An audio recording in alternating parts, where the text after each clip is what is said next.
dites sur les couloirs humanitaires? Est-ce que c'est vraiment les Russes qui empêchent les gens de sortir? Est-ce que c'est logique aussi? Est-ce qu'ils n'ont pas intérêt à ce que de toute façon ils se retrouvent seulement face aux milices nazies et aux soldats?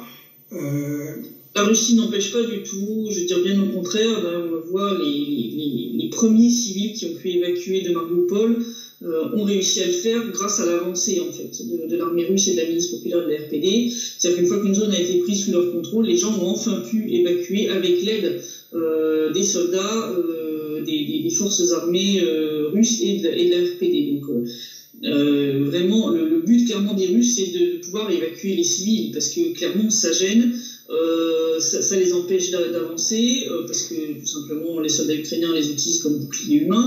Donc l'intérêt clair de la Russie, c'est de pouvoir sortir les civils. Bon, mais ça c'est tout à fait logique. Je veux dire, il suffit même à distance de raisonner. C'est pas l'intérêt des Russes d'avoir des civils dans le chemin. Donc comment ça se fait que les médias ici continuent à dire que c'est les Russes qui empêchent les gens de sortir? Parce qu'il faut continuer à donner l'image du méchant à la Russie, parce que s'ils expliquent que c'est les soldats russes qui aident les civils à évacuer, s'ils leur expliquent que la Russie met à disposition des autobus, que les gens sont accueillis dans des centres où on leur donne enfin à manger et à boire, alors que les soldats d'Azov n'ont rien donné aux civils dans les zones qui sont sous leur contrôle. Si vous expliquez que les Russes les aident, voilà, à pouvoir ensuite se mettre à l'abri, soit à Donetsk, soit à Rostov, ou à même pour ceux qui le veulent partir pour Zaporogie, bah forcément tout le narratif il s'effondre un peu, quoi. Hein. Il faut présenter les soldats russes comme des méchants sanguinaires.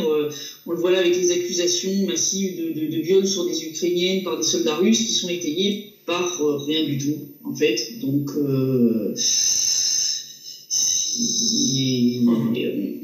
c'est vraiment la diabolisation voulue de la Russie. Donc non, les Russes n'empêchent pas du tout.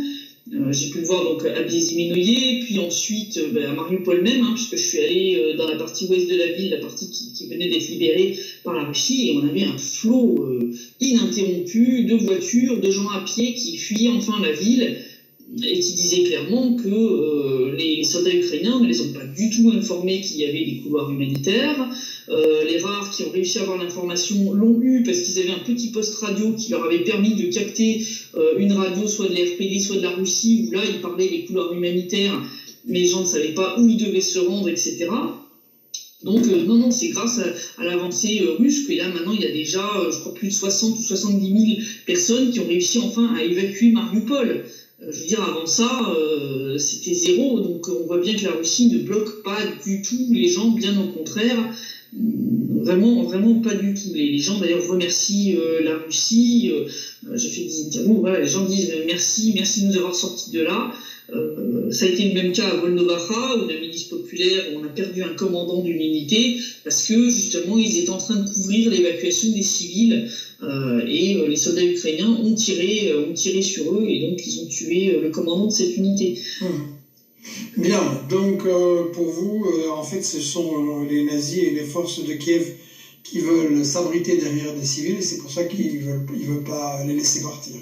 Oui, c'est pour ça qu'ils installent leurs points de tir dans les écoles, dans les hôpitaux, au pied des immeubles. J'ai interviewé hier des gens qui venaient justement de fuir Mariupol, qui étaient à Volodarskoye, un village qui est non loin. Village d'ailleurs où, dans le monastère, les soldats ukrainiens avaient pris en otage 300 personnes. Et les forces russes ont réussi à libérer les 300 civils sans qu'il y ait de victimes côté civil.